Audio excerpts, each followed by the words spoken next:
भगवान के मंदिर में नारियल क्यों तोड़ा जाता है, क्यों फोड़ा जाता है?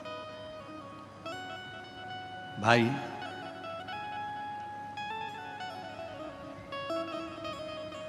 कहा तो कहा भगवान को प्रसन्न करने के लिए, पर हमसे अगर हमारे हम अब इस जगह पर हम हमारे शिव पुराण की बात नहीं कर रहे हैं, हम हमारे दिल की बात कर रहे हैं, हमारे मन की बात कर रहे हैं। ये हम हमारे मन से कर रहे हैं कि जी ने पूछा कि भगवान के मंदिर में नारियल क्यों तोड़ा जाता है, तो शायद मेरा दिल कहता है कि भगवान भी कहते होंगे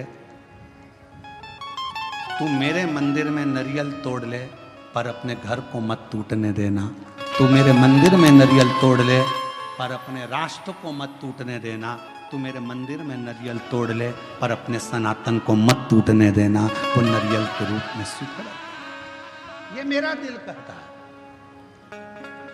किसी को गलत लगे तो मैं क्षमा चाहता हूं इस बात के लिए, पर मेरा मन कहता है कि मेरा शिव कहता होगा, मेरे राम कहते होंगे, मेरे हनुमान कहते होंगे, मेरे भगवान कहते होंगे कि मेरे सामने तू नारियल तोड़ ले पर अपना घर मत टूटने देना, मेरे सामने तू नारियल तोड़ ले पर सनातन धर्म मत टूटने देना, मेरे सामने नारियल तोड़ ले पर हिंदू धर्म मत टूटने देना, और मेरे सामने नारियल तोड़ ले पर मेरे राष्ट्र को मत टूटने देना। मुझे स्वीकृत रहे।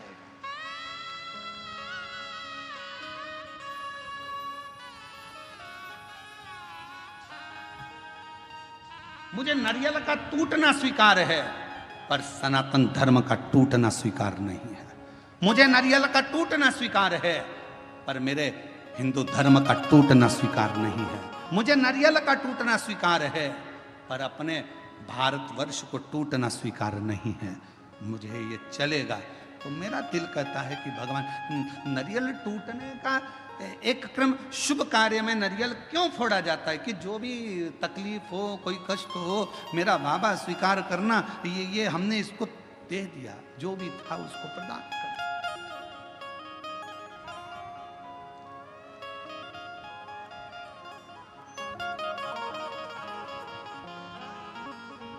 और इसीलिए शायद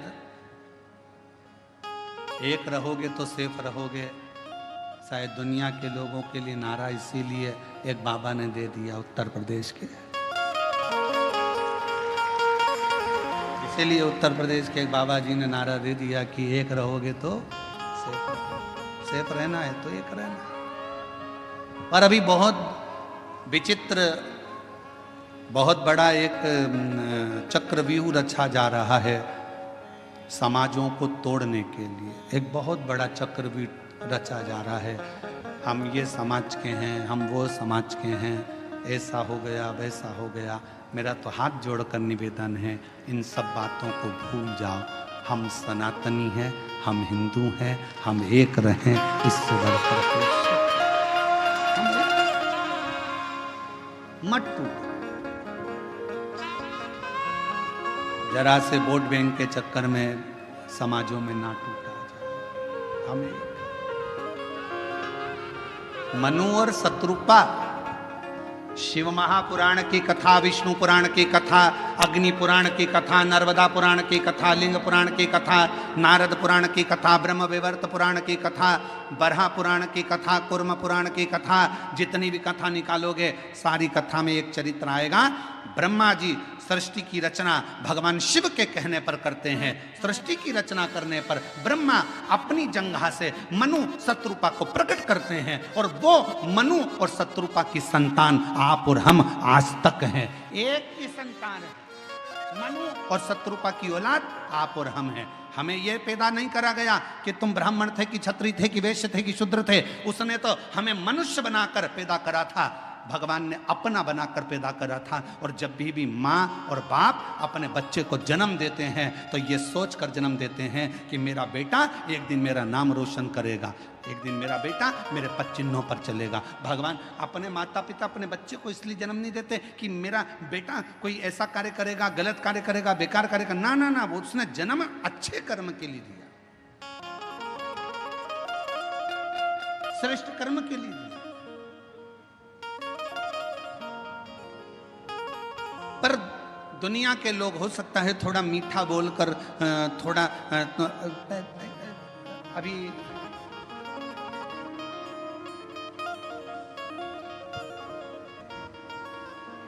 अभी बहुत अच्छे अच्छे फल आ रहे हैं बाजार में, बहुत अच्छे अच्छे आ रहे हैं। उसमें से एक मैंगो आम, जामुन,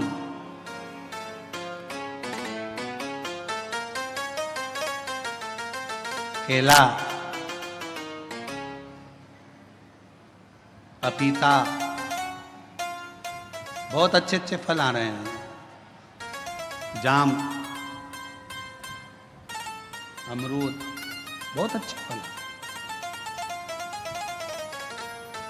फल वाले के पास जाकर फल खरीदिए। फल भी हमको प्रेरणा देते हैं, फल हमको ज्ञान देते हैं। थोड़ा खट्टा फल होगा ना, अच्छा है, ले लो। ज्यादा मीठे के चक्कर में पड़ोगे ना, मीठा तो रहेगा पर फल के अंदर कीड़ा पड़ा रहेगा। फल मीठा है पर जितना मीठा फल होता है उतना अंदर से सड़ा होता है। जितना मीठा फल होता है उतना अंदर में कीड़ा होता है। इसलिए ज्यादा मीठा बोलने वालों से सावधान रहना। ये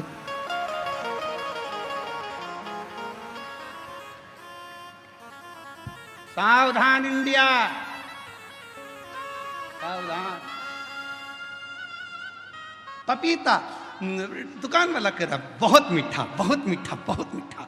तुम लेके आ गए, अंदर से सड़ा था।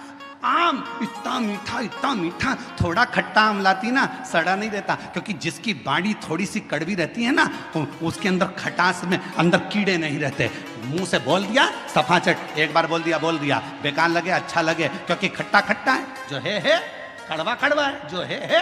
पर मीठा फल अंदर कीड़ा बैठा रहता है, मीठा फल अंदर से सड़ा रहता है। इसलिए थोड़ी सावधानी रखना।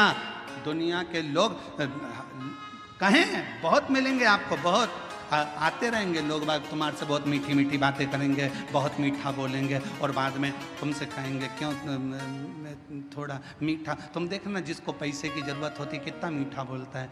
जी जी,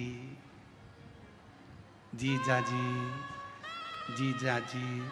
और पैसा लेके चले गया 5-10 हजार, उसके बाद तुम मांगने जाओ तब खाके भग रहे हैं, लौटा देंगे। व्यर्थ की बात नहीं करना, रिश्तेदारी में फालतू की फूट मत डालो। हम आएंगे देंगे, मना नहीं कर रहे। अरे मिठास में कीड़ा हो सकता है,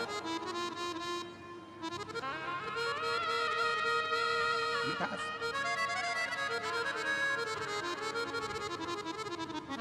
पर खटास में कीड़ा नहीं हो सकता। सावधान रहें, थोड़ा सतर्क रहें। सतर्क होना जरूरी है। मेरे शंकर भगवान की कथा कहती है, शिव जी का कैलाश धाम नहीं हिला।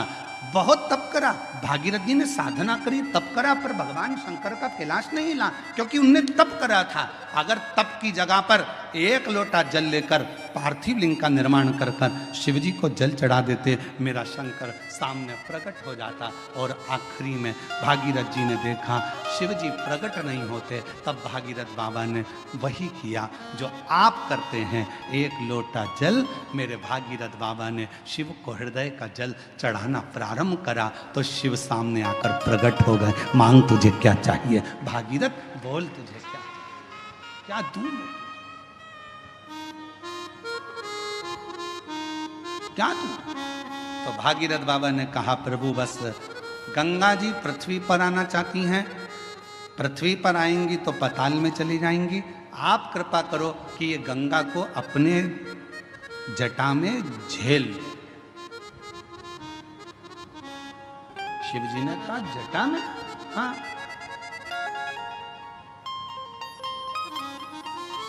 कितने चतुर थे भागीरथ जी। उन्होंने गंगा जी को हाथ में झेलने का नहीं बोला, उन्होंने गंगा जी को हृदय में झेलने का नहीं बोला, उन्होंने गंगा जी को सिर पर झेलने का, जटाओं में झेलने का बोला। क्यों? क्योंकि भागीरथ बाबा जानते थे हृदय में शिव के माँ गौरा विराजमान है, हाथों में शिव के शिव भक्तों की डोर थमी हुई है, सिर पर अगर गंगा बैठ गई तो शिव भक्तों का भी कल्याण करेगी और जगत का भी कल्याण करेगी। सिर पर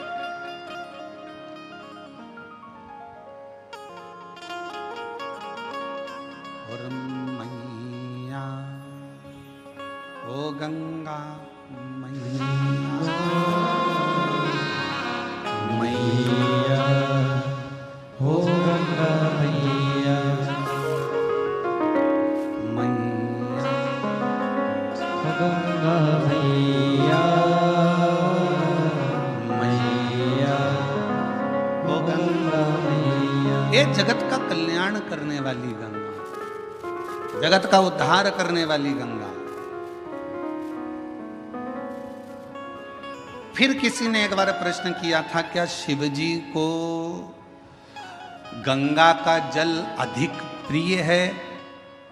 शंकर भगवान को गंगा का जल अधिक प्रिय है? तो शिव महापुराण की कथा कहती है, शंकर भगवान को तुम अपने घर का जल चढ़ा दो, शंकर भगवान को तुम्हें जो जल मिले वो चढ़ा दो, क्योंकि शंकर के ऊपर जब जल चढ़ता है, चढ़ते से ही वो जल गंगा जल बन जाता है। अलग से गंगा जल की जरूरत शिव को नहीं, शिव को अलग से गंगा जल की जरूरत नहीं। तुमने चढ़ाया, वो जल अमृत बन गया। हम तो कई बार लोगों से कहते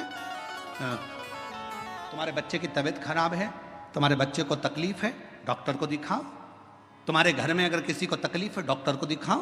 वो जांच का बोले जांच कराओ, दवाई का बोले दवाई खिलाओ, और उसके साथ एक काम जरूर करो, डॉक्टर का इलाज भी करवाओ, साथ में एक कटोरी में जल लो और जल लेकर भगवान शिव का मंत्र का उच्चारण करो। नमः शिवाय, नमः शिवाय, षडाक्षर मंत्र बोल लो, ओम नमः शिवाय, या त्र्यंबक मंत्र बोल लो, और या त्र्यंबक मंत्र ना तो श्री शिवाय नमस्तुभ्यम मंत्र का जप करते जाओ, करते जाओ। 108 बार जप कर कर जो जल है वो अपने बच्चे को थोड़ा थोड़ा पिलाना प्रारंभ करो, या उस जल से उस बच्चे के शरीर पर लगाना प्रारंभ करो। वो जल भी सिद्ध हो जाता है मंत्रों की प्रबलता में।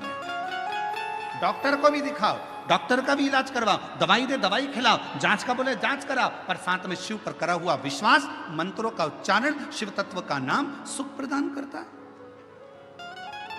दुनिया की दृष्टि में ये केवल शिव महापुराण की कथा है, पर कोई हमसे पूछे क्यों गुरुजी ये शिव पुराण की कथा है, हम कहेंगे ये केवल कथा नहीं है।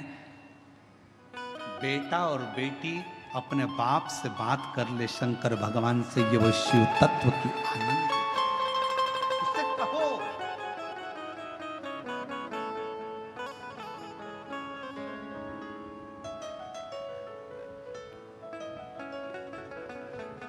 आज कथा का 5वां दिन है, कल कथा 6ठे दिन की। कल की कथा को हम लोग शिवरात्रि कहते हैं, और 7वें दिन की कथा सुबह 8 बजे से 11 बजे तक हो जाएगी। बाबा से तुम आए हो इतनी दूर से बोलने के, टीवी पर तो कथा सुनते ही हो, पर पंडाल में अगर आए हो तो उससे अपने दिल की बात कहकर जाना। बाबा सब दुख काटना, तेरे चरणों की प्रीत देना, भक्ति देना, विश्वास देना, और अंदर शक्ति देना कि मैं आगे बढ़ता चले जाऊं और तेरे चरणों का स्मरण करता चले जाऊं। उससे विनय करो,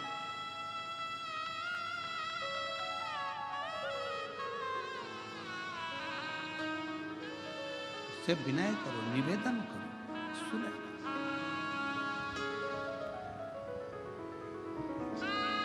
पार्वती मैया ने भगवान शिव जी से कहा,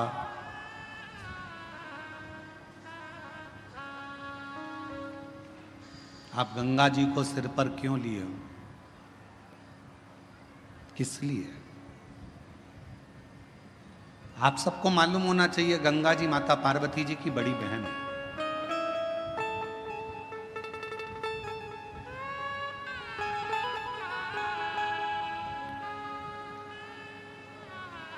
जितना प्रेम माता पार्वती जी भगवान शिव से करती थी, उससे दुगना प्रेम मां गंगा शंकर जी से करती थी। दुगना प्रेम मां गंगा शिव जी से करती थी।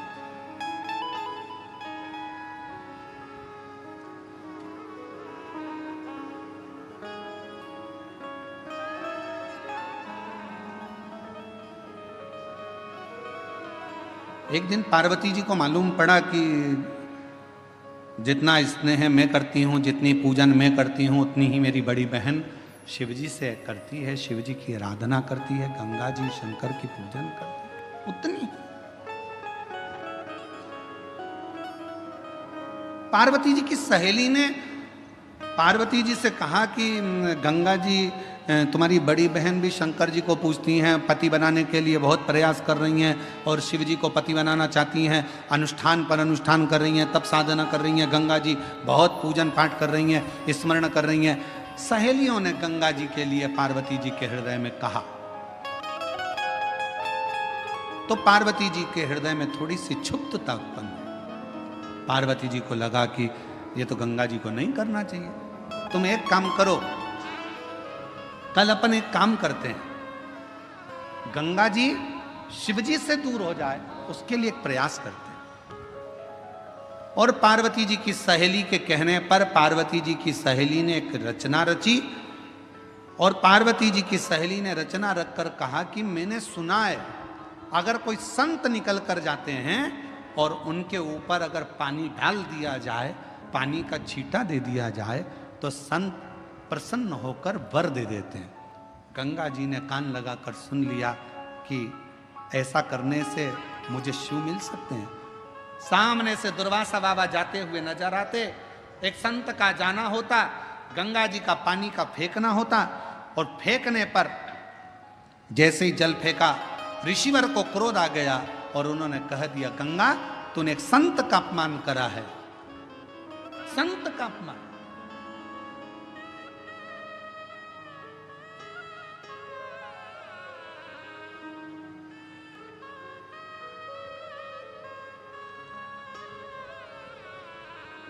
गंगा जी ने हाथ जोड़ लिया।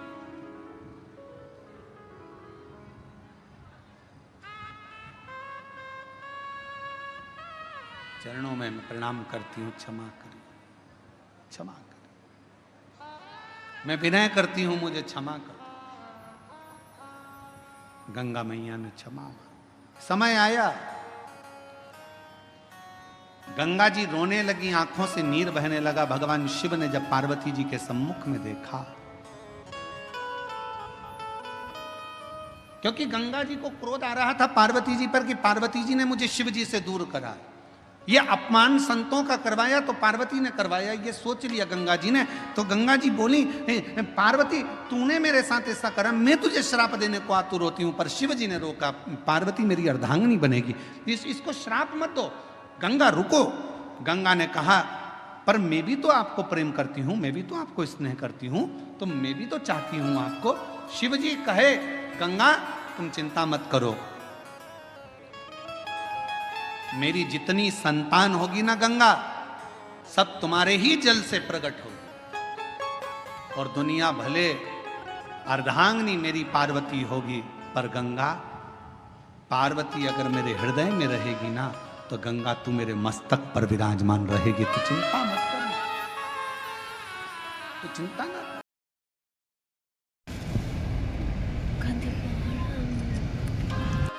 अपने स्थान पर बैठकर भगवान शिव जी से अपने मन का भाव हृदय से प्रार्थना करिए, दिल से निवेदन करिए, बाबा को अपने मन का भाव कहिए और हृदय से बाबा को प्रार्थना करो।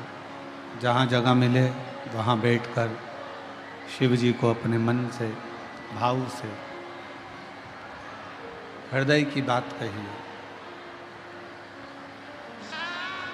जहाँ भी जगह मिले वहाँ बैठ जाएं और दिल से बाबा को प्रार्थना करिए। सभी लोग साथ में बोलेंगे, विनय करेंगे, साथ में निवेदन करेंगे, प्रार्थना करेंगे।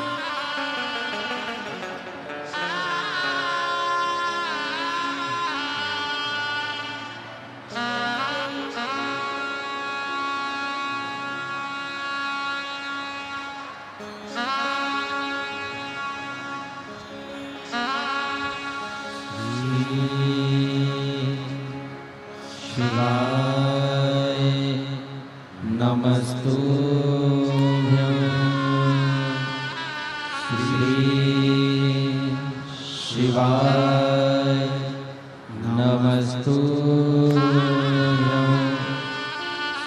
श्री शिवाय नमस्तुभ्यं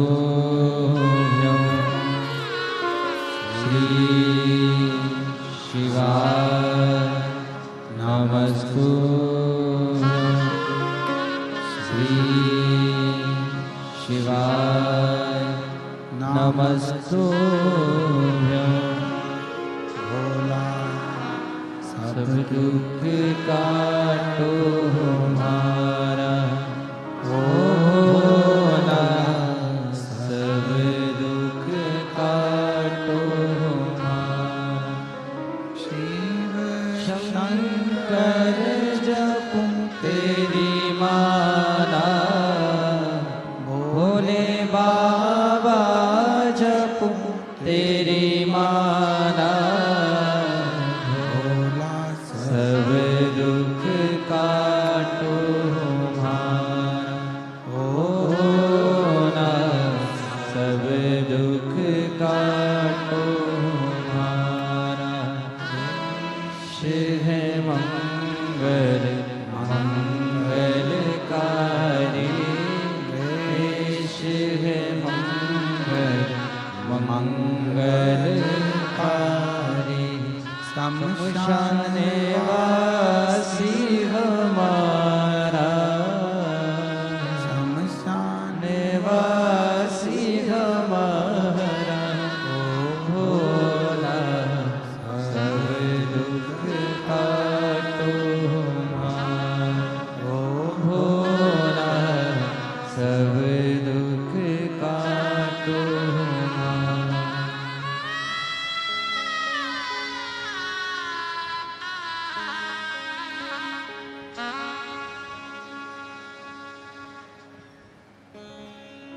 बाबा देवादिदेव महादेव भगवान शिव ओगड़दानी त्रिकालदर्शी कैलाशी विनाशी भगवान शंकर की पवित्र कथा कर रही है। शिव महापुराण की कथा वर्णन कर रही है। भगवान शिव ने गंगा को अपने मस्तक पर लिया।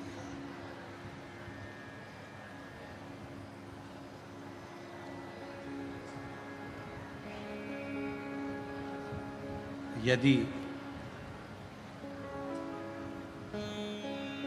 जगत कल्याण की अगर कोई बात करे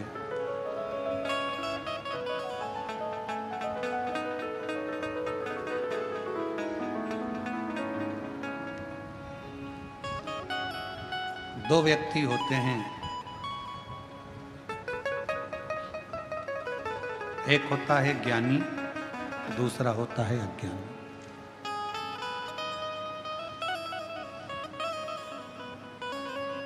ज्ञानी व्यक्ति की वाणी और अभिमान, अज्ञानी व्यक्ति का अभिमान, दिखावा।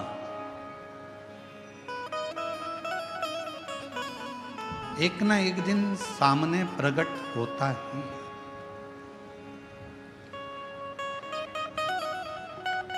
ज्ञानी की वाणी आपको बता देगी कि आप सामने वाला व्यक्ति कितना ज्ञानवान है।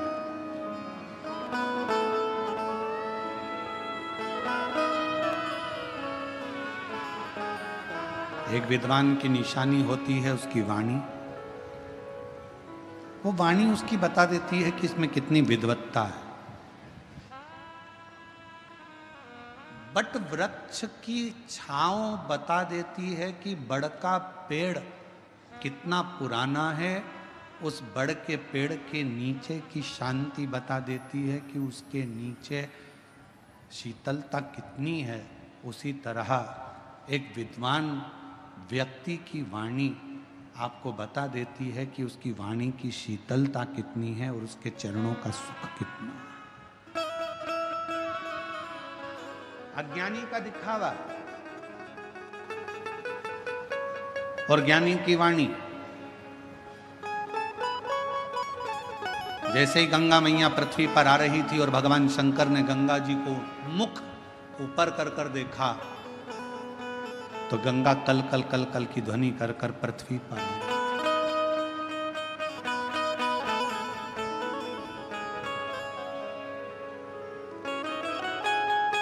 एकदम गंगा जी का नाद और तीव्र हुआ।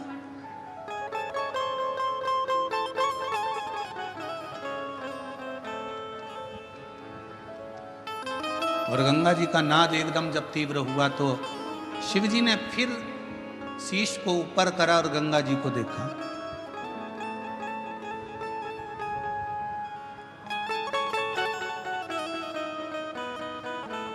और जैसे ही गंगा भगवान शिव के जटा के करीब में आ गई, तब गंगा एकदम शांत हो गई, एकदम मौन, एकदम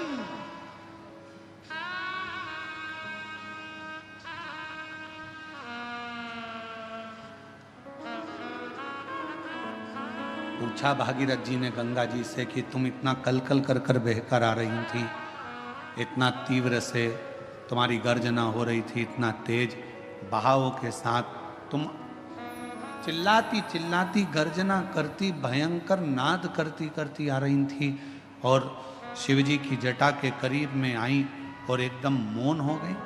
तो गंगा जी ने भागीरथ बाबा से कहा, मुझे मालूम नहीं था कि जो मुझे अपनी जटा में झेल रहा है वो कोई साधारण नहीं है, उसके करीब में जाते से ही एक मौनता धारण करने पर सब कुछ प्राप्त हो सकता है। वो शिव है,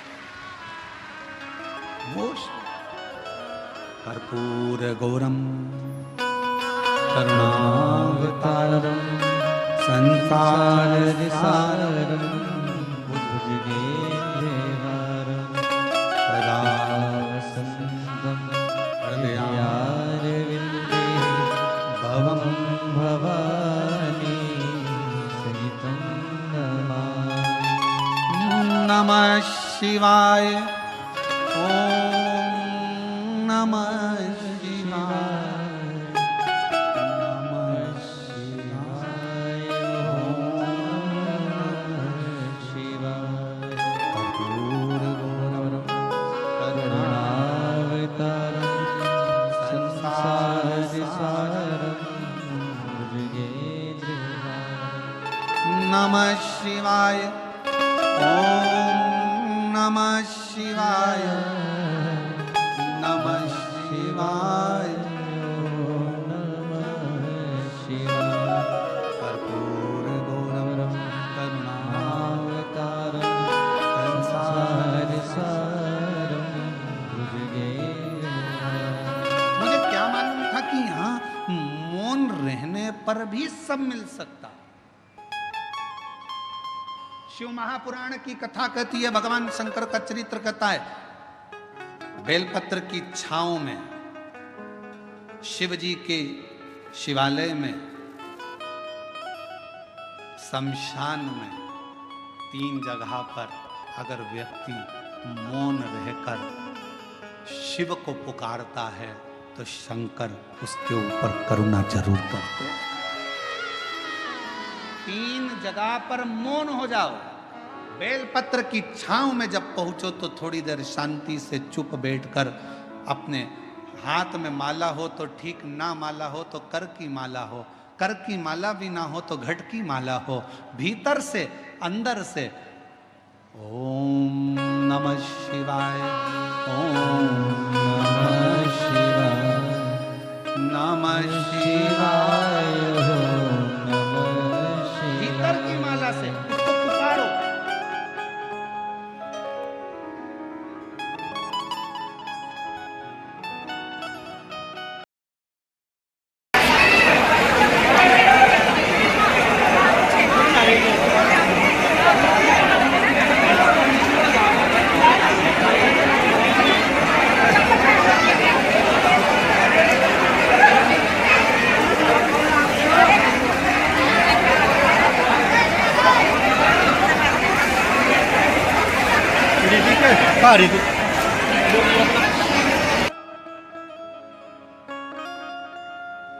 वो जीजी लिख रही है मेरी उम्र 50 की, कैसे देगा वो?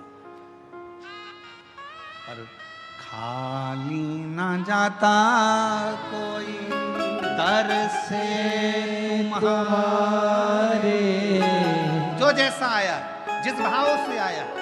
ये कथा का पंडाल नहीं, मेरे बाबा का निज निवास है। शिव पुराण कथा में शिव जी ने तुमरुका जी की साक्षी में चंचुला देवी को वचन दिया है। चंचुला पृथ्वी पर जहां शिव महापुराण की कथा कलयुग में होगी, मैं 12 ज्योतिर्लिंग छोड़कर, कैलाश छोड़कर 7 दिन वहां निवास करूंगा, मैं वहां निवास करूंगा।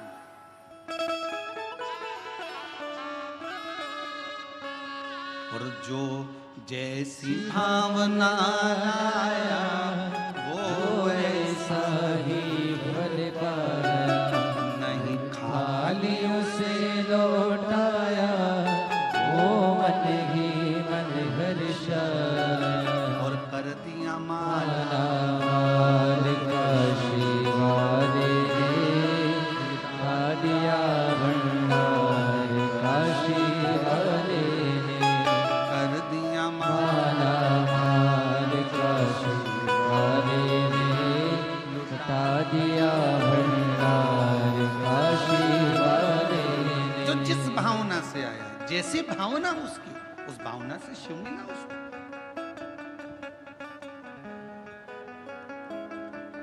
अब इतनी लाखों की भीड़ में पंडालों में जगह नहीं है, लोग बाहर बैठे हुए हैं, गाड़ियों पर चढ़े बैठे हैं, जगह नहीं, रोडों पर बैठे हो। इतनी लाखों की भीड़ में आपके अंदर क्या है, क्यों आए हो, क्या मांगने आए हो, क्या लेने आए हो, शिव से क्या कहने आए हो, हमको थोड़ी ना मालूम, हमको नहीं मालूम। पर आप जिस भावना से आए हो, जिस भाव से तुम पहुंचे हो, शिव को देता है।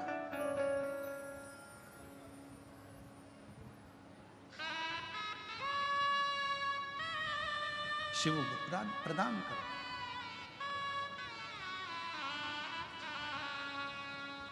तीन स्थान पर अगर मौन भी बैठे हो तो शिव देता है। पहला, बेलपत्र के वृक्ष की छांव में थोड़ी देर मौन होकर बैठकर उसको याद करो, स्मरण करो। दूसरा, शिवालय में, मेरे शंकर के मंदिर में जाकर थोड़ी देर मौन होकर बैठकर प्राप्त कर सकते। तीसरा, शमशान में अगर कोई मुर्दे को जलाने के लिए गए हो, शमशान तक पहुंचे हो, तो थोड़ी देर अगर वहां बैठने का मौका मिला है तो वहां बैठकर ठिठोली नहीं करना, हंसना नहीं, तेज बात नहीं करना, बहुत तेज चिल्लाना नहीं, मौन। मुर्दा जल रहा होगा, रिश्तेदार उसको जला रहे होंगे, तुम्हें मौका मिला है शंकर से 2 मिनट बैठकर मौन रहकर बात करने का।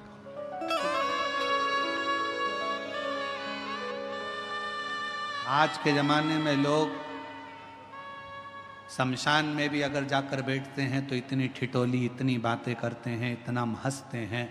कोई गुटखा खाता, कोई पानी पीता, कोई कुछ करता। आधे से ज्यादा एंजॉय तो लोग मसान में कर लेते हैं। मौका मिले, सेवा करने का मौका मिले तो कथा, अगर आपके नज़दीक में शिव पुराण की कथा हो रही है, सेवा करो। जैसे कई माताएं पानी की बोतल लाती हैं, कोई पाउच लाता है पानी का, कोई टॉफ़ी लाता है, कोई बिस्कुट लाता है, कोई खाने का सामान लाता है। हम इधर रोड से आते हैं, हमने देखा कि वहाँ पर राजस्थानी माहेश्वरी समाज की ओर से स्टॉल लगा हुआ है, लोगों को कभी खिचड़ी कभी पोहा बांट रहा है। इधर तो हम गए नहीं तो हमको मालूम नहीं, 4-5 रोड हैं, हम कोई एक ही रोड से, जजमान हमारे को जिस रोड से ले जाते हैं वहीं से चले जाते हैं। हमने देखा और ये विश्वास कहता है, जैसे इधर राजस्थानी महेश्वरी समाज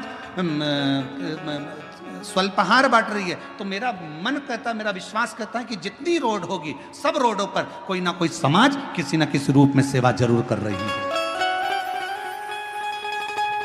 कहीं पे सेन समाज बैठी है तो वो कटिंग दाढ़ी फ्री कर रही है, कहीं पर कोई बैठा है, कहीं किसी रूप में बैठे हैं। मैं सारी समाजों को मैं हाथ जोड़कर नमन करता हूं आपके चरणों को कि इन पूरे भारत की भूमि पर अगर कहीं एकता देखना हो तो एक बार शिव महापुराण की कथा में आकर देखो, सारी समाज लगी रहती है। विशाल संचेती जी तो इसको आगे कथा को लेकर आए, संचेती परिवार तो कथा लाया है, जीवन जी तो कथा लाए हैं, ये पूरा परिवार कथा को लेकर आया। संचेती परिवार रविंद्र कुमार जी हुए, जीवन जी हुए, ये सब कथा को लेकर आए और इनकी मित्र मंडली और इनके सारे साथी इस कथा को लेकर आए हैं। पर इस कथा को सबसे ज्यादा संभाल रहा है तो पूरा बेजापुर का एक एक बच्चा बच्चा संभाल रहा है। प्रशासन, यहाँ के कलेक्टर महोदय, एसपी, आईजी, डीआईजी, कमिश्नर, यहाँ के एसडीएम, यहाँ के टीआई, यहाँ के तहसीलदार, यहाँ के एक एक मिनिस्टर, मंत्री, सांसद, विधायक, अध्यक्ष, उपाध्यक्ष, यहाँ के जो भी पदाधिकारी गण हैं वो इस पूरी व्यवस्था को संभालने में लगे हुए पूरी। और बेजापुर की यह कथा ऐसी लग रही है और हमने देखा संचेती परिवार को, हमने इस कथा में पहली कथा है जो हमारे को ये देखने को मिली कि संचेती परिवार ने यहाँ पर आकर ऐसा दर्शाया नहीं कि यह केवल हमारे परिवार की कथा है।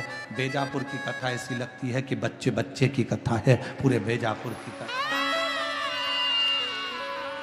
और मैं श्री विशाल संचेती जी को इसके लिए धन्यवाद देता हूँ, बहुत बहुत साधुवाद देता हूँ। ये लगा नहीं कि केवल एक व्यक्ति या एक परिवार की, यह सबकी है शिव उपासना।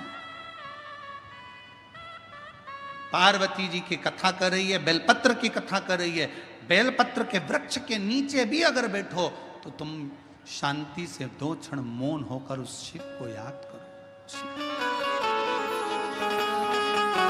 समुद्र में डाल दो, पर पार्वती जी मानती नहीं है।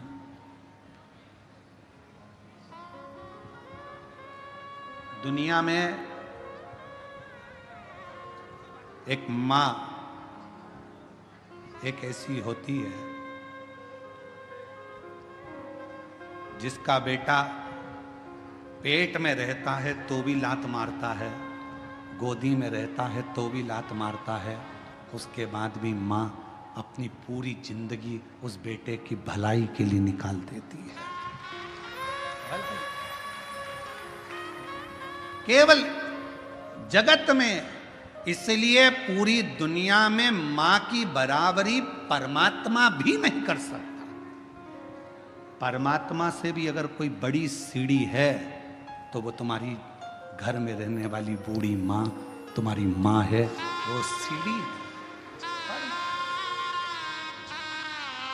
उसको पहचान।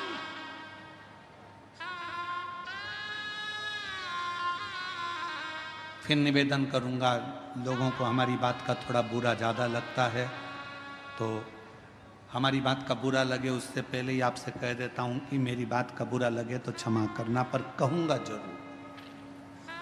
खाया बिना रह जाऊं पर बोले बिना नहीं रह सकता, इसलिए कहूंगा जरूर।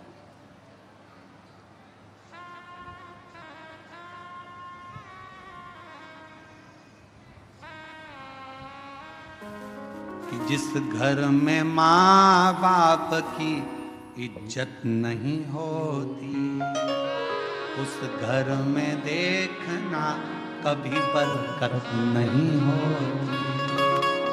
जिस घर में माता पिता का सम्मान है,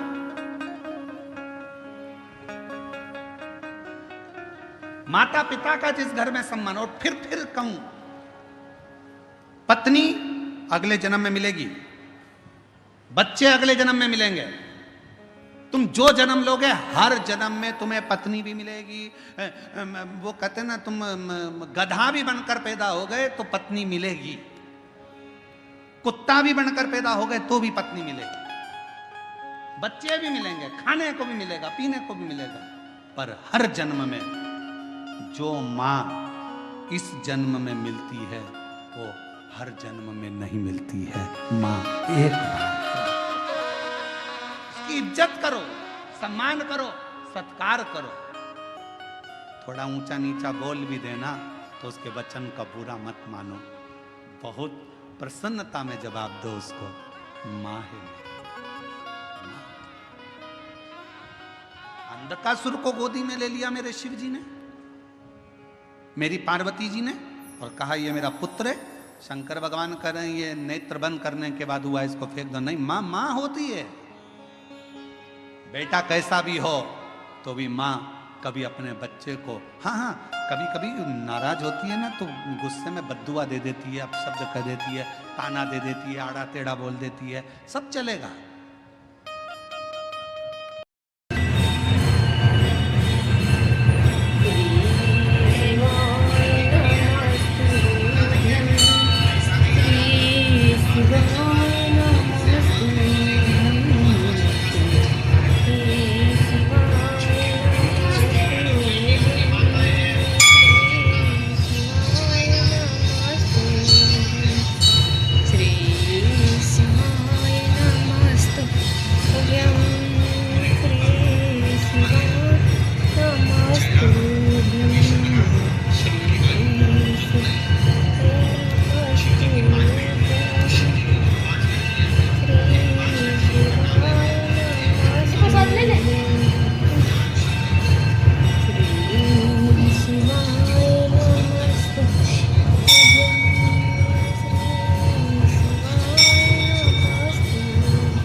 गर्व करना कि मेरी माँ है, मेरी मम्मी बैठी है, माँ है।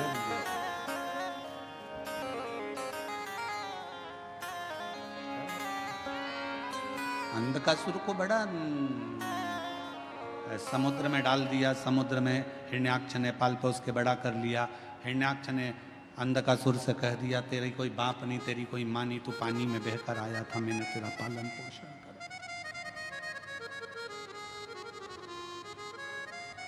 मैंने तेरा पालन पोषण करा।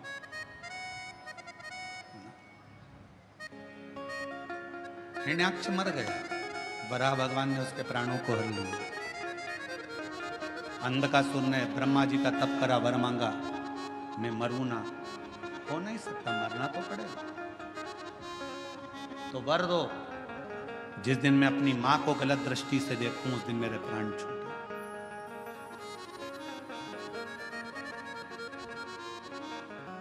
शिव पुराण की कथा कहती है जिंदगी में मनुष्य के हाथों से ऐसा कोई दिन नहीं निकलता जिस दिन मनुष्य के हाथ से कोई पाप नहीं होता।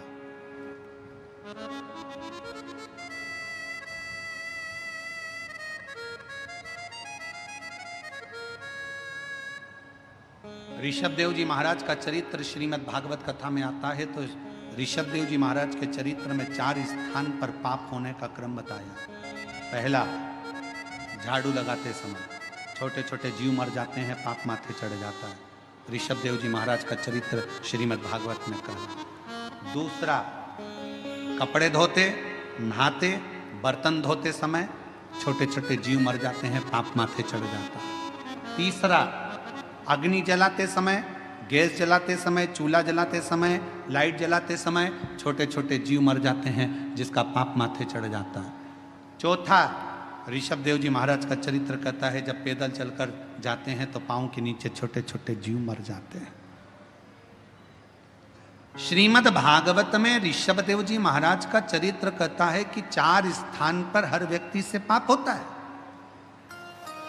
हर व्यक्ति के मस्तक पर पाप की गठरियां बंधी होती है, पर वो पाप कहां समाप्त होता है?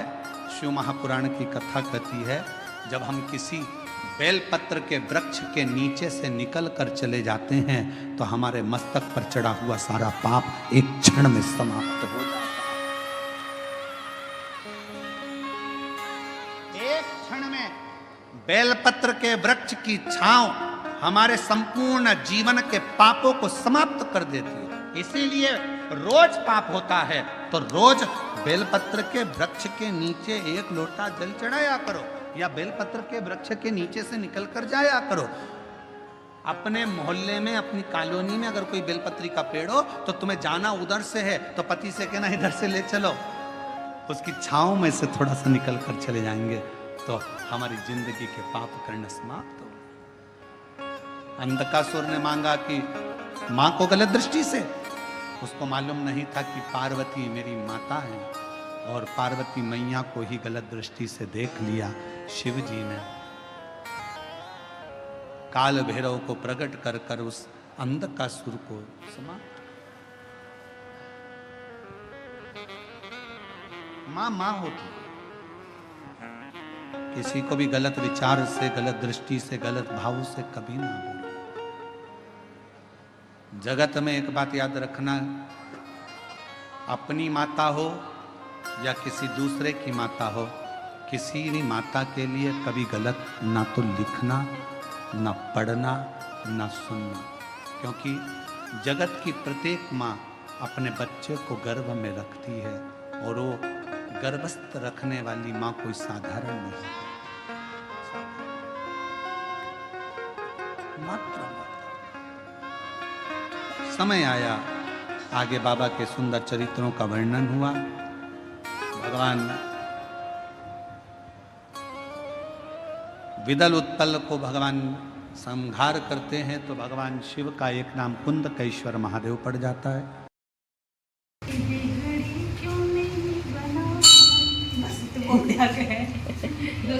श्री शिवाय नमस्तुभ्यं, श्री शिवाय नमस्तुभ्यं,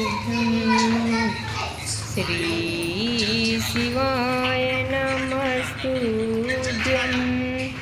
श्री शिवाय नमस्तुभ्यं,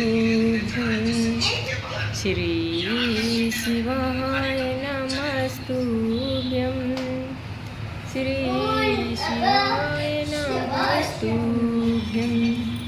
श्री शिवाय नमस्तुभ्यं, श्री शिवाय नमस्तुभ्यं,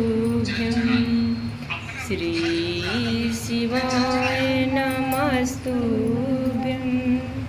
श्री शिवाय नमस्तुभ्यं, श्री शिवाय नमस्तुभ्यं, श्री शिवाय नमस्तुभ्यं। और यदि वो विश्वास की सीढ़ी नहीं हो, भक्ति की सीढ़ी नहीं हो, भरोसा नहीं हो, तो परमात्मा तक पहुंचना भी कठिन है। छत पर पहुंचने के लिए सीढ़ी की जरूरत पड़ती है।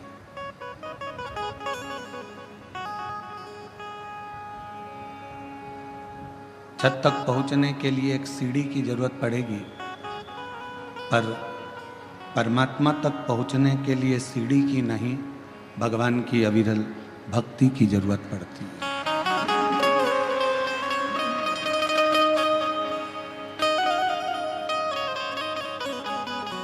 यदि भक्ति अपने अंदर है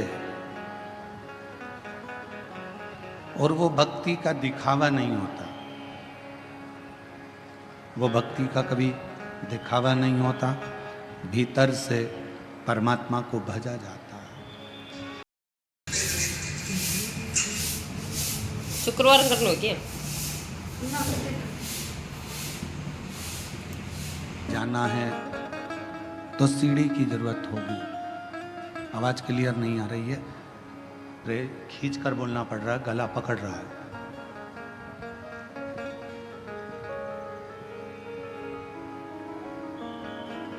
छत तक जाने के लिए केवल सीढ़ी ही चाहिए, पर अगर भगवान तक पहुंचना है, परमात्मा के चरणारविंद तक पहुंचना है, तो सीढ़ी की जरूरत नहीं, भक्ति की जरूरत पड़ेगी। और वो भक्ति क्या?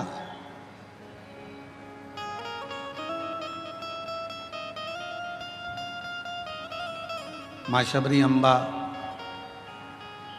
जब राम जी महाराज के सामने आती हैं, तो मेरे राम जी भी शबरी अम्बा को नवदा भक्ति का ज्ञान देते हैं।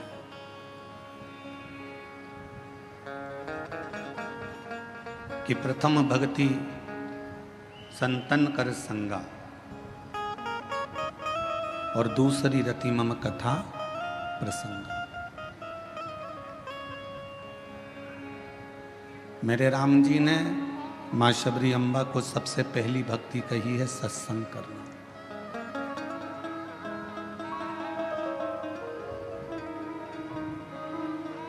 कहाँ द्वारका के राजा भगवान कृष्ण और कहाँ विदर्भ देश की महारानी राजकुमारी रुक्मणी।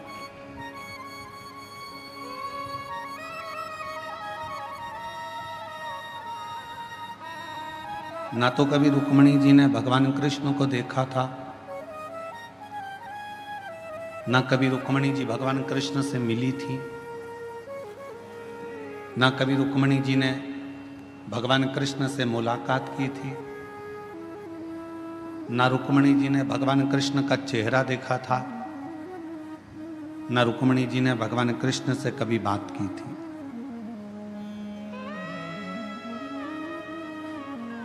ना कभी मिलना हुआ, ना कभी देखना हुआ, ना कभी मुलाकात हुई। फिर रुक्मणी जी के दिल में, रुक्मणी जी के हृदय में भगवान श्री कृष्ण के प्रति भाव कैसे जाग गए?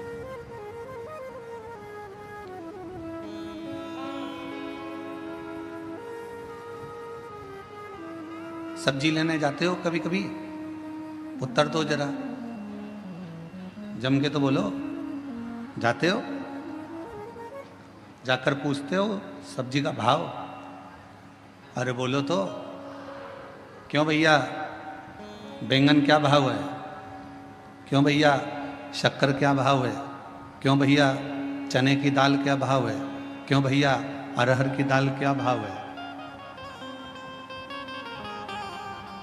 सब्जी बिना भाव के नहीं मिलती, किराना बिना भाव के नहीं मिलता, फ्रिज बिना भाव के नहीं मिलता, सोना हीरा चांदी बिना भाव के नहीं मिलती, तो भगवान बिना भाव के कैसे मिल सकते?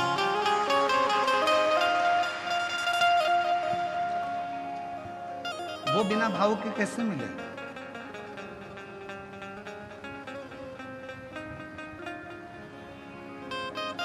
रुक्मणी जी ने भगवान को कभी नहीं देखा था।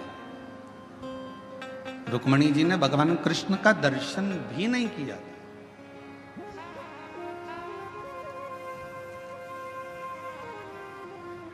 ना मुलाकात की, ना दर्शन किया, ना मिले, ना देखा, कुछ भी नहीं। फिर रुक्मणी जी के दिल में भगवान कृष्ण के प्रति इतना प्यार, इतना प्रेम कैसे प्रकट हुआ?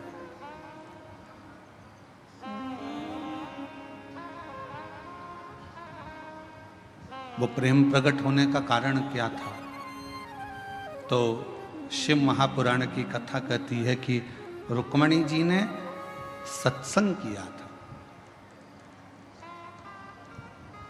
प्रथम भक्ति संतन कर संगा और दूसरी रति मम कथा प्रसंगा।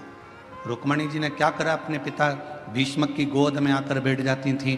कोई आता था, आकर कहता था कि भगवान द्वारकानाथ ने पूतना को पछाड़ दिया, तृणावत को मार दिया, अघासुर को मार दिया, बकासुर को मार दिया। भगवान कृष्ण ने गोवर्धन पर्वत अपनी उंगली पर उठा लिया। भगवान कृष्ण ने अनेक अनेक प्रसंग, कोई आता और भगवान कृष्ण के प्रसंगों को सुनाता जाता।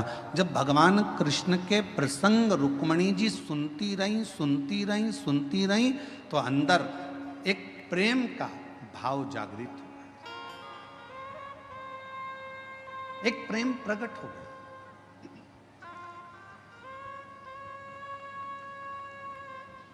किसी व्यक्ति के बारे में आपसे अगर बार बार कहा जाए ना, वो व्यक्ति ऐसा है, वो व्यक्ति ऐसा है, वो व्यक्ति ऐसा है, तो मन में भाव जागृत होगा। एक बार उससे मिले तो अपन देखें तो सही, एक बार चलो। भाव जागृत हुआ।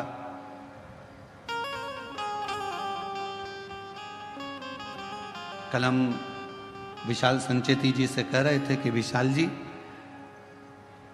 आप 2-4 बार तो कुबरेश्वर धाम आ गए होगे, तो विशाल संचेती जी कह रहे थे, नहीं गुरुजी 2-4 बार नहीं, ना जाने कुबरेश्वर धाम पर क्या है, मैं 8 से 10 बार कुबरेश्वर धाम पहुंच गया बाबा के धाम पर होकर।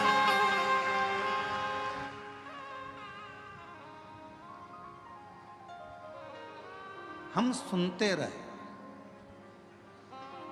शिव ऐसे हैं, शिव महापुराण की कथा ऐसी है, कुबरेश्वर धाम ऐसा है, बाबा का धाम ऐसा है, हम बार बार सुनते हैं तो हमारे मन में मिलने की एक आस जागृत हो जाती।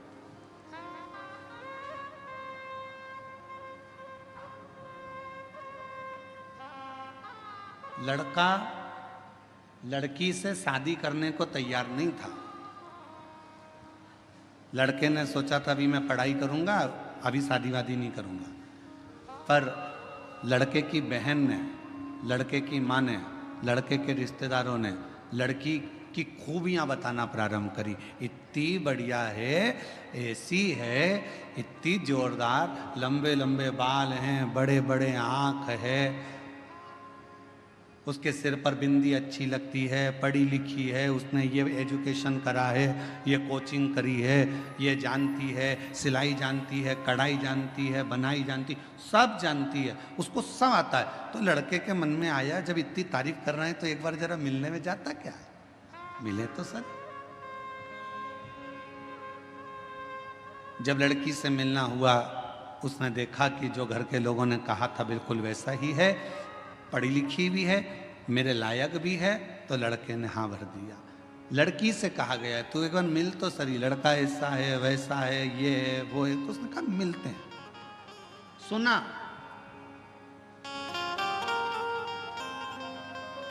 सुना तो प्रेम जागृत हुआ। अब आप लोग क्या कर रहे हो, शिव महापुराण की कथा को सुन रहे हो। किसका चरित्र सुन रहे हो, देवादिदेव महादेव का, भगवान शंकर का। जब शिव जी का इतना चरित्र तुम बेजापुर में सुन लिए, कहीं तुम छत्रपति संभाजी नगर सुन लिए, तुम नासिक में सुन लिए, तुम मालेगांव सुन लिए, जब तुम बार बार शंकर जी का चरित्र सुनते जाओगे, सुनते जाओगे, सुनते जाओगे, तो अंदर से उससे मिलने की तमन्ना बढ़ती चली जाएगी।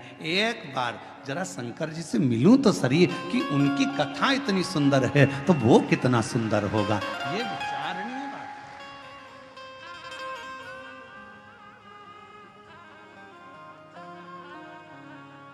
हमारे दीनानाथ जी एक लाइन गाते हैं, तेरी प्रतिमा इतनी सुंदर, तू कितना सुंदर।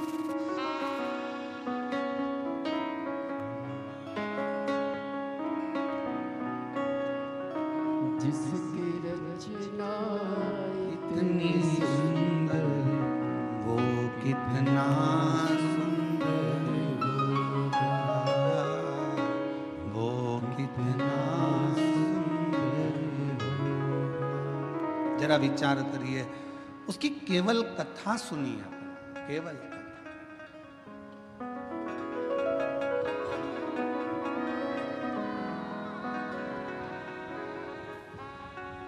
रुक्मणी जी ने केवल भगवान कृष्ण के विषय में सुना था, और फिर रुक्मणी जी का विवाह शिशुपाल के साथ जब पक्का किया तो रुक्मणी जी ने पत्र लिख दिया। पत्र लेकर ब्राह्मण देवता को भेज दिया, द्वारकाधीश के पास पत्र पहुंच गया। द्वारकानाथ ने कह दिया कि रुक्मणी जी से कह दो कि श्रृंगार करके जगदम्बा के मंदिर पहुंच जाए, मैं तुझे लेने के लिए पहुंच जाऊंगा। रुक्मणी जी ने केवल सुन रखा था, भगवान को देखा नहीं था, पत्र भेज दिया, और वो पत्र के माध्यम से भगवान रुक्मणी को लेने के लिए आ गए। शिव महापुराण की कथा भी यही कहती है कि प्रथम भक्ति संतन कर संगा, दूसरी रति मम कथा प्रसंगा। ये दो भक्ति की सीढ़ियां हैं। अगर किसी ने कथा सुनना प्रारंभ कर दी और कथा सुनते सुनते अपना चित्त, अपना मन भगवान में लगाना प्रारंभ कर दिया, तो समझ लो कि शिव जी को मिलने में देरी नहीं होगी, भगवान शंकर जरूर।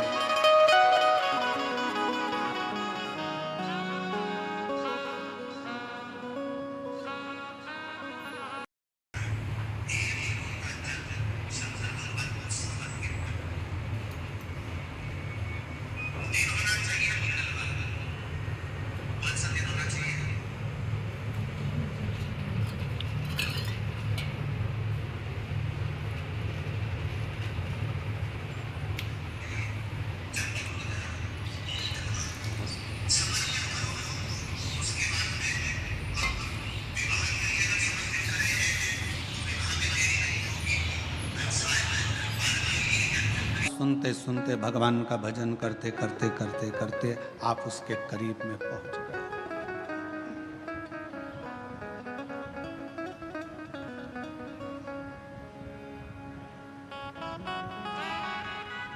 सीढ़ी का काम है छत तक पहुंचाना।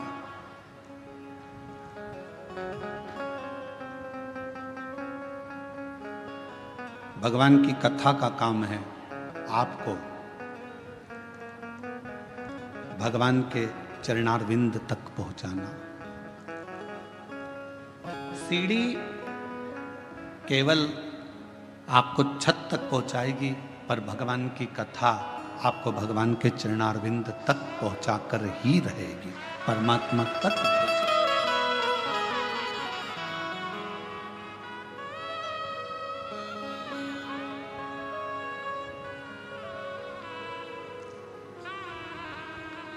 जब हम संत ज्ञानेश्वर मावली जी के यहाँ कथा करने के लिए बीड़ में आए, तो आप में से कई लोग आए होंगे बीड़ में कथा में भी।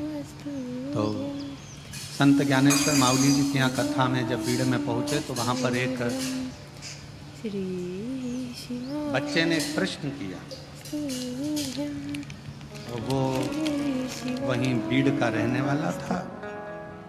सोनी जी के कोई परिचित थे बीड़ वाले, उनके परिचित में था। उसने कहा, गुरुजी आपके कितने दोस्त हैं?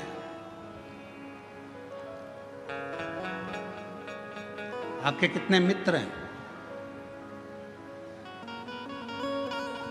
हमने पूछा, पहले तुम बताओ कि तुम्हारे कितने मित्र हैं। तो कहा, गुरुजी हमारे तो बचपन के 4-6 हैं और इसके बाद हमारे कॉलेज के भी 2-4 हैं। अब कल हमारे वो विशाल जी के बेटे अर्नव जी भी वो भी अपनी मित्रों की मंडली को लाए थे, तो हमने उनसे भी वो कह रहे थे कि हमारे मित्र आपसे मिलना चाहते हैं गुरुजी। तो हमने पूछा, तुम्हारे कितने मित्र हैं? तो कहा है कभी 8 रहते हैं, कभी 6 रहते हैं। हमने कहा, घटते बढ़ते कैसे रहते? तो कि 2-1 बाहर चले जाते हैं तो 6 हो जाते हैं, और वापिस आ जाते हैं तो 8 हो जाते हैं। हमने कहा, अब बीड़ में संत ज्ञानेश्वर मावली जी के यहाँ जब कथा करने के लिए पहुंचे, बीड़ में महादेव महाराज जब कथा कराए, तो वहां पर एक प्रश्न बीड़ के एक बच्चे ने पूछा कि आपके मित्र कितने, आपके दोस्त कितने? हम उस समय पर थोड़ा जल्दी में थे, आखिरी दिन की कथा थी। अब आखिरी दिन की कथा तो आपको मालूम ही है कि कल की कथा तो यही टाइम पे होगी कल, क्योंकि कथा की क्या है, शिवरात्रि है कथा की, और परसों के दिन सुबह 8 बजे से 11 बजे तक कथा हो जाएगी। 11 बजे के बाद जाने की तैयारी हो जाती है, तो इतना समय रहता नहीं, हम उत्तर नहीं दे पाए। तो वो बेटा अगर कथा सुन रहा हो तो हम कहेंगे, उसने प्रश्न किया कि आपके कितने मित्र हैं, आपके कितने दोस्त हैं? तो मैं उससे कहना चाहूँगा, शरीर के और धन के ढेरों दोस्त हो सकते हैं, पर मन का तो केवल एक शिव ही दोस्त है। इस मन का, तुम्हारे पास में धन बढ़ता जाएगा तो आपके दोस्त बढ़ते चले जाएंगे, मित्र बढ़ते चले जाएंगे, सखा बढ़ते चले जाएंगे, रिश्तेदार बढ़ते चले जाएंगे, पहचान वाले बढ़ते चले जाएंगे। तन अच्छा है, शरीर में कोई रोग नहीं है, तो तुम्हारे दोस्त बढ़ते चले जाएंगे। शरीर में अगर एक भी रोग आ गया, तुम हॉस्पिटल में पड़ गए, और शरीर अगर बेकार होना चालू हो गया, धीरे धीरे दोस्त कम हो जाएंगे। तन के और धन के दोस्त बहुत हो सकते हैं, पर मन का तो केवल एक ही दोस्त है, और वो देव अधिदेव महा वो मित्र।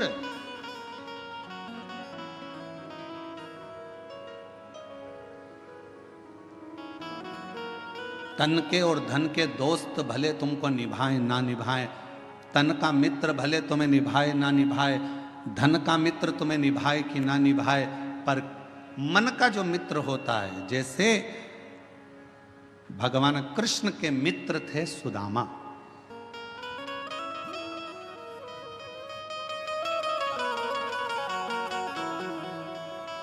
और सुदामा जी को निभाया भगवान कृष्ण ने। भगवान राम जी के मित्र थे निषाद राज, और निभाया भगवान राम ने। आप भी अपनी जिंदगी में एक मित्र शिव को बना लो। आप भी अपनी जिंदगी में एक मित्र देवाधिदेव महादेव को बना लो। और अगर शिव तुम्हारे मित्र बन गए तो ये निश्चित है कि तुम निभाओ कि ना निभाओ, पर मेरा देवाधिदेव महादेव तुमको निभाता जरूर। शंभु शरण पड़ी मांगो घड़ी रे घड़ी, दुख काटो दया करी दर्शन आपो। शंभु शरण पड़ी मांगो घड़ी रे घड़ी, दुख काटो दया करी दर्शन आपो। परमात्मा को अपना मित्र भी बना लो। कोई तो होना चाहिए जिससे आप अपने दिल की बात कर सको।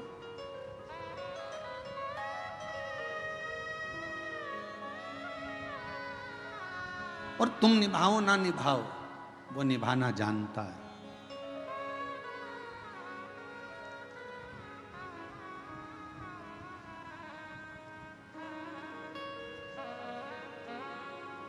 मनुष्य और भगवान में क्या अंतर है?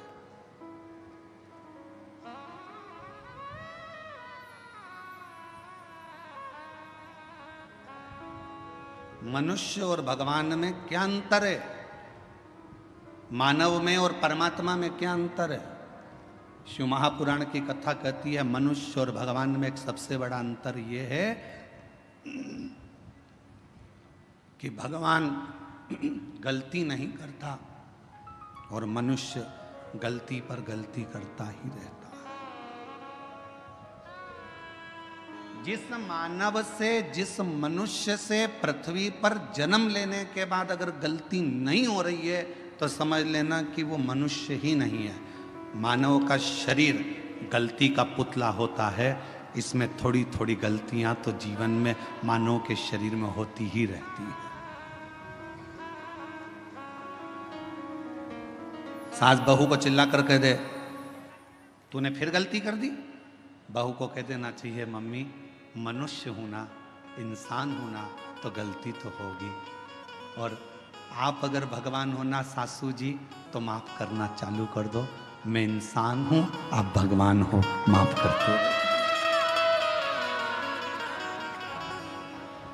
आप अगर भगवान हो तो माफ कर दो। और अगर आप भी इंसान हो, आप भी जब बहू बनकर आई थी, जो गलती मैं कर रही हूं आपने भी अपने बहू के जमाने में करी होगी। हो सकता है मैं सोकर लेट उठ रही हूं तो जब तुम नहीं आई थी ना मम्मी, तब तुम भी हो सकता है कि लेट उठती होगी। भगवान हो तो माफ करना सीखो। और अगर मैं जैसी हूं, मैं भी एक गलती का पुतला हूं, आप भी गलती का पुतला हो। गलती मनुष्य से होती है, मेरे से भी गलती हुई है, आपसे भी गलती हुई है, तो अपन एक जैसे हैं। इसलिए अपनी जिंदगी में परमात्मा के भरोसे छोड़ते चलो। जो गलतियां हैं वो परमात्मा माफ करता रहेगा। आप अपने जीवन को जीते चलो, जीवन जियो।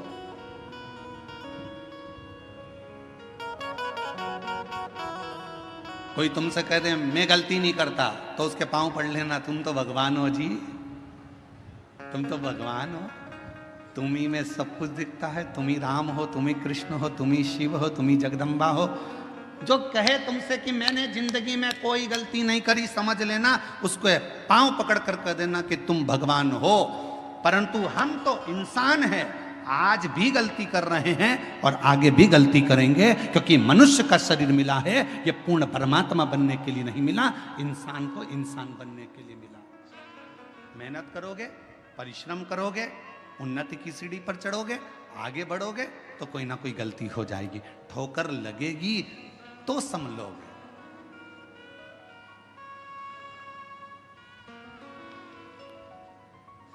अच्छा बोलो री जीजियों, ओ बेजापुर वालियों, उत्तर देना। पहले दिन तुम कथा में आगे बैठने का रास्ता ढूंढ रही थी, बोलो सही है कि गलत है? दूसरे दिन तुम्हें रास्ता ढूंढने की जरूरत पड़ी क्या? तुमको मालूम था इधर से शॉर्टकट है, खेत में से निकल के उधर से कूद के इधर से आके इधर से भराना है और यहां जाके बैठ जाना, जगह क्लियर। और तुम्हें रास्ता याद था तो तुमने क्या करा? अपनी रिश्तेदार को, वो कह रही थी उधर से, तू चुप है, उसी पे पल्लू वल्लू लेके और तू मेरे पीछे पीछे पीछे पीछे चल चल, और उसको भी रास्ते पे। अरे कितनी गंदगी हो रही, कीचड़।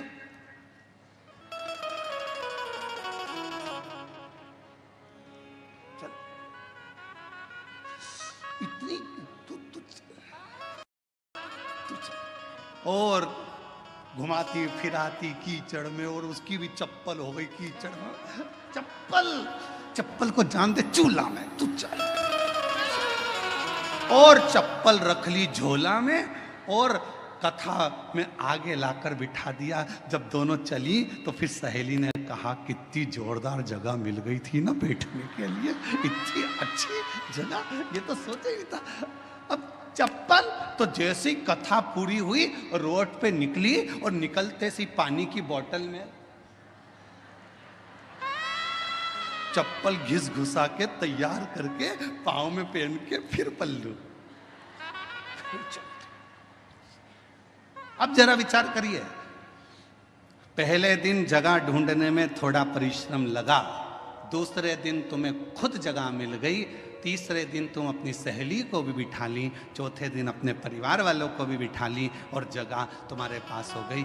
एक सच्चा भक्त, भगवान शिव का एक परम भक्त ऐसा ही होता है। पहले संघर्ष की जिंदगी जीते जीते मंजिल तक पहुंचता है, फिर सबको उस स्थान तक पहुंचा देता है कि ये स्थान मैंने देखा है, ये शिव का धाम मैंने देखा है, ये भगवान का नाम मैंने देखा है, चलो यहाँ चलकर बैठते हैं, चलो यहाँ चलकर स्मरण करते हैं।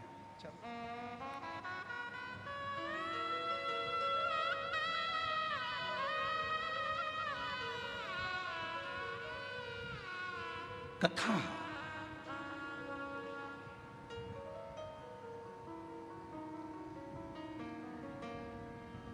कोई तुमसे कहे कि मैंने जिंदगी में कोई गलती नहीं करी, कह देना तुम भगवान हो, तुम भगवान हो।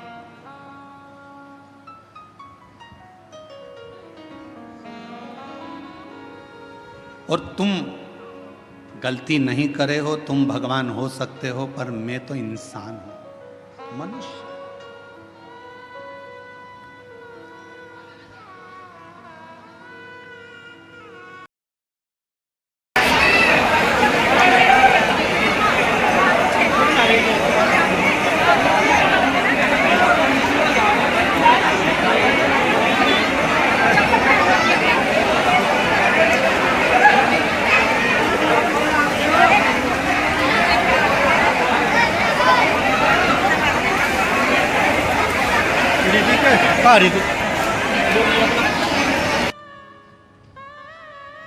आज के ज़माने में बहुत, कलिकाल में बहुत आडंबर हो रहा है। लोग हर इंसान को भगवान बनाए जा रहे हैं और इंसान भगवान बन बन के बैठ जाता है। लोग कहते हैं वो भगवान जैसा, वो भगवान जैसा। नहीं, इंसान को इंसान रहने दो और भगवान को भगवान रहने दो। उसको भगवान रहने दो और तुम इंसान, भगवान मत बनना।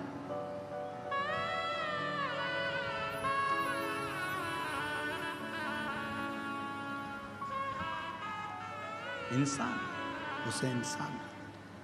गलती हो रही है, एक बार होगी, दो बार होगी, धीरे धीरे संभलते जाओगे, संभलोगे। उसका काम है क्षमा करना और तुम्हारा काम है गलती करना। करो, गलती नहीं करोगे तो संभलोगे कैसे? एक पिता ने अपने बेटे से कहा, मैंने तुझे फैक्ट्री का काम सौंप दिया है, मैंने तुझे ऑफिस सौंप दिया है, मैंने तुझे पूरा काम सौंप दिया है, एक बात सुन लेना, घाटा नहीं लगना चाहिए। मैंने तुझे समझा दिया, पहले पूरा काम तुझे सौंप दिया है, पूरी फैक्ट्री तुझे सौंप दी है, पूरे व्यापार तुझे सौंप दिया है, घाटा नहीं लगना चाहिए। और बेटे ने काम करना चालू करा। काम करते करते उसकी कहीं बाहर देश में पहचान बढ़ गई। उसने अपना माल पूरा विदेश में बेच दिया, बेचा और विदेश में माल अटक गया, अटका, पैसा अटक गया। मालूम पड़ा वो लड़का कर्जे में डूब गया। बाप ने कहा, मैंने पूरी फैक्ट्री तुझे दे दी थी, मैंने पूरी कंपनी तुझे दे दी थी, मैंने तुझे पूरा ऑफिस दे दिया था और तूने कर्जे में लाकर छोड़ दिया, तूने कर्जे में लाकर डुबो दिया। बेटा कहता है, पापा गलती हुई है, सुधारूंगा, थोड़ा समय। अब पिता को चाहिए कि बेटे को बल दे, कोई बात नहीं, हो गई, मेहनत करना, फिर मेहनत करना, धीरे धीरे बढ़ना, हो सकता है फिर उन्नति की सीढ़ी पर चढ़ जाएं। गलती बेटे के सामने हुई, बेटे ने फिर मेहनत करी, मेहनत करते करते बेटा जितना माल गया था उससे 1000 गुने माल का फिर मालिक बनकर बैठ गया। फिर बैठा। और अब वो बेटा गलती नहीं करता, क्यों? क्योंकि पहले माल भेजने में गलती हो गई थी, पहले ऐसे गलती हो गई थी, अब नहीं होगी। किसी किसी को तो भगवान भी पृथ्वी पर जन्म देने के बाद सोचता है, इसको तो भेजना ही नहीं था तो अच्छा था। मालूम क्या था कि इतनी निंदा, इतनी बुराई, इतनी चुगली, इतने अपशब्द, इतनी गाली, इतना आड़ा टेढ़ा बोलेगी, इतना अपशब्द बोलेगा, ऐसा रहेगा, दिन भर बेकार काम करेगा, लोगों का दिल दुखाएगा। तो भगवान भी सोचता है, इसको एक बार तो जन्म दे दिया, अगली बार नहीं भेजना इसको, चाहे कुछ भी हो जाए, इसको 94 तरह के नरकों में पटक देना, पर पृथ्वी पर मत भेजना इसको। इतना झूठ, इतना छल, इतना प्रपंच, इतने गलत शब्द, इतना अपशब्द, इसको पृथ्वी पर मत भेजना। अब भेज दिया। और कृपा की ना होती जो आदत तुम्हारी, तो सोनी ही रहती अदालत तुम्हारी। गरीबों के दिल में जगह तुम ना पाते, तो किस दिल में होती इबादत तुम्हारी, तो किस दिल में होती इबादत तुम्हारी। हो जाए गलती, हो जाए तो कोई बात नहीं, पर भगवान नहीं बनना अपन को, अपन इंसान के इंसान। सत्संग, कथा, स्मरण भगवान के करीब में लेकर जाता।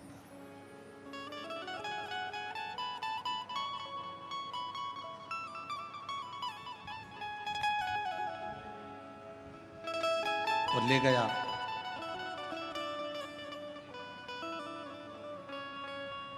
भागीरथ जी ने 60,000 काकाओं के उद्धार के लिए गंगा को पृथ्वी पर लाने के लिए तप करा। भागीरथ बाबा, गंगा पृथ्वी पर आती नहीं है, क्यों? क्योंकि मैं अगर पृथ्वी पर चली गई तो पताल में चली जाऊंगी, गंगा को झेलने वाला, गंगा को संभालने वाला कोई कोई। गंगा पृथ्वी पर नहीं आ रही। भागीरथ जी ने फिर तप करा, फिर साधना करी, फिर उपासना करी, और भागीरथ बाबा ने फिर निवेदन करा गंगा जी से कि आपको पृथ्वी पर आओ, पृथ्वी पर आओ। गंगा जी मना करती हैं, मैं नहीं आऊं, मुझे संभालने वाला भी तो कोई चाहिए। भागीरथ जी ने पूछा कि आप पृथ्वी पर नहीं आओगी तो मेरे काकाओं का उद्धार कैसे होगा, मैं क्या करूं कि आप पृथ्वी पर आ जाओ। तो गंगा मैया ने भागीरथ जी से कहा कि एक बार किसी सदगुरु की शरणागति में बैठकर थोड़ा सा सत्संग कर लो, तुम्हें कोई ना कोई तो राह मिल जाएगी। भागीरथ बाबा गुरु बाबा के पास जाकर बैठ गए। गंगा आने को तैयार है, पर मैंने गंगा मैया कह रही है कि मुझे झेलेगा कौन, मैं किससे प्रार्थना करूं? तो संत सतगुरु ने कह दिया कि सत्संग में बैठे हो, इतना याद रखना कि गंगा को झेलने के लिए एक ही है जो झेल सकता है। वो कौन? तो कहा गंगा को झेलने के लिए जिसने अपने पूरी तप और साधना को पूरी जिंदगी में करता रहा हो, वही गंगा को झेल सकता है। और वो देव अधिदेव महादेव है जो गंगा को अपने मस्तक पर झेल सकता है। इसके सिवाय कोई गंगा को झेल पाए ये किसी के बस की बात नहीं है।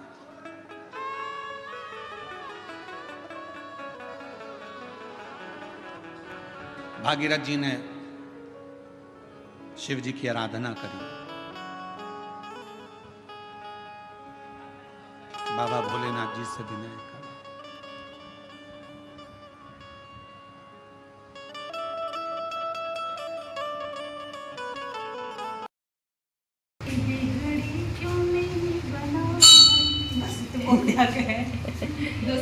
श्री शिवाय नमस्तुभ्यं।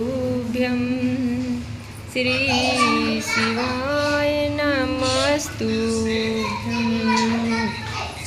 श्री शिवाय नमस्तुभ्यं। श्री शिवाय नमस्तुभ्यं। श्री शिवाय नमस्तुभ्यं। श्री शिवाय नमस्तुभ्यं। श्री शिवाय नमस्तुभ्यं। श्री शिवाय नमस्तुभ्यं। श्री शिवाय नमस्तुभ्यं। श्री शिवाय नमस्तुभ्यं। श्री शिवाय नमस्तुभ्यं। श्री शिवाय नमस्तुभ्यं। कृपा करो। भागीरथ जी ने भगवान शिव की आराधना करना प्रारंभ करी। शिव जी के लिए अखंड तप किया भागीरथ बाबा ने। ऐसी अखंड साधना करी कि भगवान शंकर का कैलाश धाम हिल जाए, पर शिव का कैलाश नहीं हिला। भागीरथ जी ने खूब तप करा, पर शंकर भगवान का कैलाश धाम नहीं हिल पाया, हिला ही नहीं।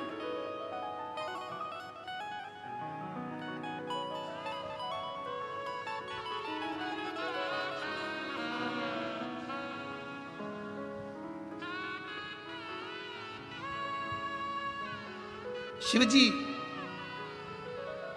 तुम्हारे तप से, शिव जी तुम्हारी साधना से, शिव जी तुम्हारी तपस्या से जितनी जल्दी प्रसन्न नहीं होते, शिव जी उतनी जल्दी एक लोटे जल से प्रसन्न हो जाते हैं।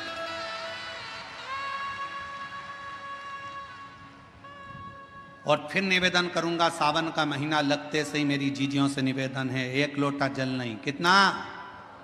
2 लोटा जल, दोनों हाथ में भरा हुआ। घर से निकलो तो 2 हाथ में हो, बाहर निकल कर भले फिर एक के ऊपर एक रख लो, मना नहीं। पर शंकर के मंदिर में जब पहुंचो, दोनों हाथ में जल हो और शिव जी के ऊपर दोनों धार एक साथ, बाबा के धार जल की 2 एक साथ लगना चाहिए और शिव जी से अपने मन की प्रार्थना करना चाहिए। शिव स्वीकार करो। भागीरथ जी ने तप करा, शिव जी का कैलाश नहीं हिला। साधना करी, शिव जी का कैलाश नहीं हिला।